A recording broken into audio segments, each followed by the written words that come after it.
Of course, storytelling is essential to culture, to understanding, for human beings to understand, and that's why mythology was so important to our ancestors. The myths of heroes, of gods, these kinds of things. In the past, that's what served to instill us with a sense of purpose, identity, belonging, and reverence for the natural order. But today, we have to get our great stories from the BBC and from Hollywood movies, comic books and things like that, not always as good as what our ancestors had. Because the media and academia specifically are determined to rewrite a lot of our history so that it divorces us from any sense of belonging to our land and invalidates, therefore, any sense of hereditary achievement or entitlement. This has been achieved not only with a gradual but manufactured cultural shift towards neophilia, materialism, and hostility towards tradition, but also by appropriating our heroes, our ancestors, and our gods, and repurposing them in order to support a new materialist and globalist narrative of history.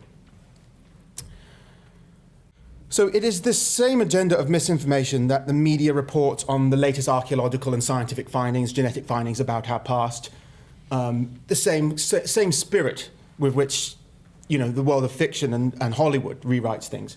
The media want you to think of the Beaker folk as being foreigners of strange Russian origin, and the Stonehenge builders, who were genetically like modern Europeans anyway, of southern Europe, they want to say they're Turks because Anatolia was technically in Turkey, but of course Turks are a different thing from subsequent historical events.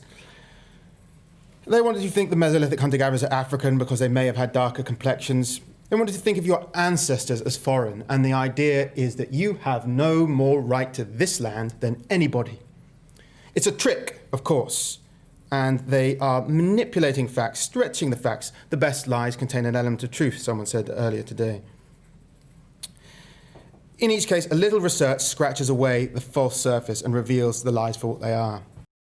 No matter what lies our enemies will tell about us, no matter how much hate and vitriol they spit at us through clenched teeth, no matter how many demands they make that we give up our heritage and our claims of our ancestral rights,